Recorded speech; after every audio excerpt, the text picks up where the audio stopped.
And that completely fits what I would have said to that. How do you soothe a fearful mind in the middle of a healing crisis? And that healing crisis could be emotional crisis, totally, it could be a physical crisis, or whatever it is, some sort of discomfort, pain crisis.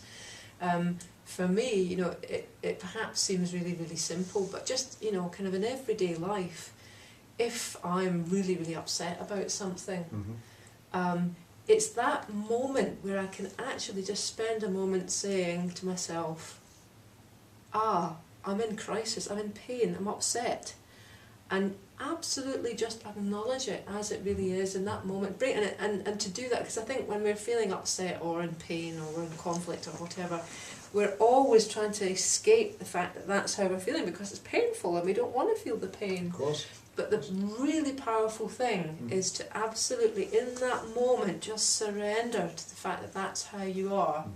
Even if you want to move away from negativity, and we're all told we ought to be positive and think of the positive, but we've got to begin by acknowledging where we are right now. And that's why things like EFT begin with, even although I'm feeling whatever it is, I love myself, I accept myself. That moment of unconditional acceptance is the beginning of the resolution of the fearful mind or of the pain or whatever it is. And so just on a really practical level, if we are upset, sometimes it is just a matter of sitting down and just saying to ourselves, I feel absolutely dreadful. I love myself when I feel absolutely dreadful. And for me, in my everyday life, that's what gives me some soothing to the fearful mind. Brilliant. And for me to say I love myself, I couldn't do that.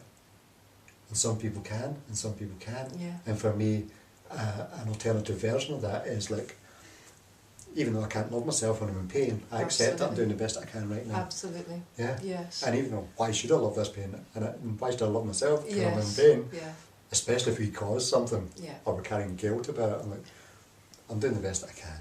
So it's that And it's unconditional about- acceptance, but I think the other thing is this understanding that we're experiencing the pain, the discomfort, the crisis for a reason, and actually there is something purposeful working through in our life.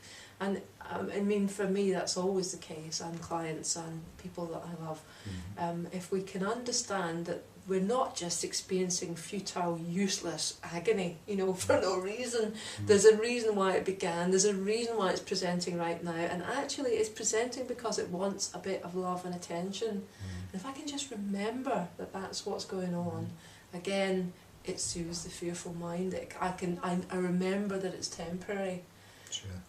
Much like in the middle of childbirth, you know, the pain gets so bad. I cope. Take your word for that, Srimati. I cope with it by counting my breaths and, you know, things like that.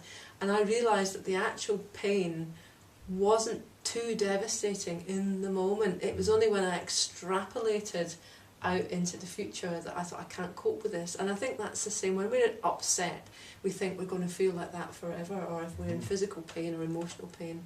But if we can just remember that the pain in that moment is actually bearable, it's just one breath, then we're not, again, that soothes the fearful mind, because we just remember that it's just a moment. Yeah, definitely. And there's an old saying, this too will pass.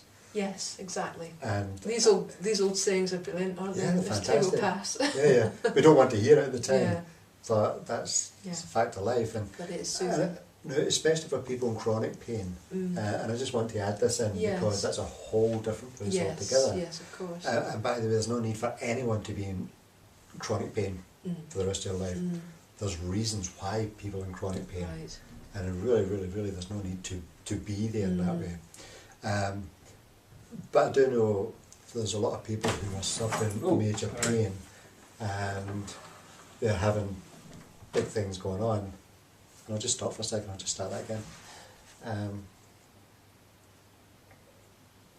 I know there's lots of people in life who are suffering chronic pain, and maybe in a hospital setting, whatever. And the people who deal with that best are the people, like you say, who accept that pain as best they can and go into that pain and just allow it, you know, to soak you know, to be in there Yes. rather than resisting. Yes. And it's the resistance that creates more pain, Right. isn't it? Yes, indeed. I mean, is that a Buddhist saying that resistance equals pain, or pain equals... I've I never don't know. heard it particularly, but I would Yeah. kind of follow. I mean, the whole Buddhist thing is what causes us suffering is unwillingness to see things as they are. All right, okay. If we see things as they are, accept things as they are, that doesn't mean to say you should never want change, or you know, but in the moment you have to start with accepting something just as it is, and it's our desire for something to be other than it is that actually causes us pain. So in our desire to not be feeling physical pain or emotional pain, that resistance is causing us more pain. Yeah, so totally. the actual, if you strip it down to the actual pain, it's much more bearable without all the stuff that we do with our heads on top of it. Of course. So thank you, Srimati. Thank you.